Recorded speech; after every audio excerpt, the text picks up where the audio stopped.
তিনি সকালবেলা 1400 সাহাবী নিয়ে উমরা করতে রওনা দিয়েছেন মক্কায়।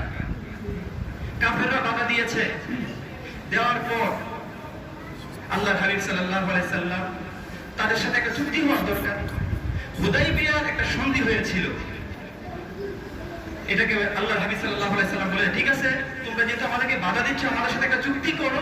তখন আল্লাহর হাবিব সাল্লাল্লাহু আলাইহি সাল্লাম একটা চুক্তি করে দিলেন যে মুহাম্মদ ইবনে রাসূলুল্লাহ পক্ষ থেকে কুরাইশদের সাথে একটা চুক্তি করা হয়েছে, এটা লেখো। তারা বললেন না, এটা করা যাবে না, মুহাম্মদ লেখা যাবে কিন্তু রাসূলুল্লাহ লেখা যাবে না।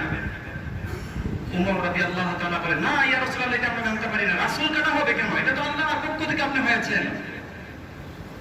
আল্লাহর হাবিব বলেন, হে উমর একটু ধৈর্য ধরো, তারা যা বলে তাই করো। তিনি মুহাম্মদ লিখলেন, কিন্তু রাসূলুল্লাহ কাটা হলো। তারপর বলা হলো, তোমরা এই বছর উমরা করতে এসেছো, উমরা করতে পারবে না, এই বছর চলে যাবে, এটা লেখো। লেখা হলো। তারপরে বললেন যে আগামী বছর উমরা করতে আসবে, কিন্তু 3 দিনের বেশি থাকতে পারবে না। কয় দিন?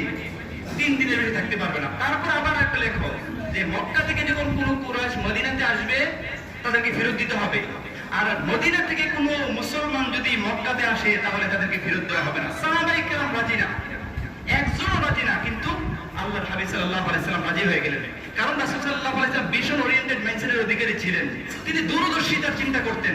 এটা আল্লাহ রাব্বুল আলামিন বিশ্বনবী সাল্লাল্লাহু আলাইহি সাল্লামকে দান করেছিলেন। এই মেনে নেওয়াটাকে উমর রাদিয়াল্লাহু তাআলা রাগে বলেন, ইয়া রাসূলুল্লাহ আলাইসা আনতা নাবিয়্যুন হাক্কুন, আপনি কি সত্য নবী নন? আলাইসা আলা দীনুন হাক্কুন, আমরা কি সত্য দ্বীনের উপর প্রতিষ্ঠিত নয়?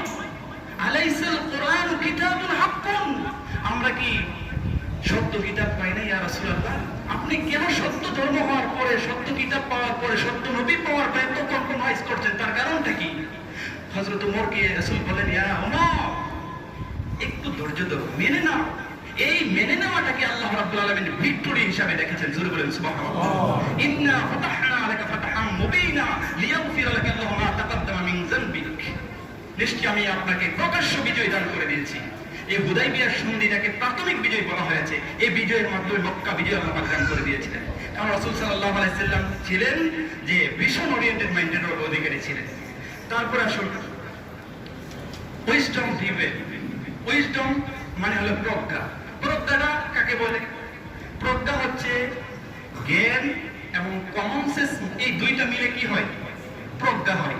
জ্ঞান এবং কমন সেন্স যখন একসাথে হয় এটা কি হয়ে যায়? প্রজ্ঞা হয়ে যায়। রাসূল সাল্লাল্লাহু আলাইহি সাল্লাম ছিলেন প্রজ্ঞার অধিকারী। রাসূল সাল্লাল্লাহু আলাইহি সাল্লাম উইজডম গিভিং, অ্যাডভাইজিং, তিনি যখন উপদেশ দিতেন তার মধ্যে প্রজ্ঞা ছিল।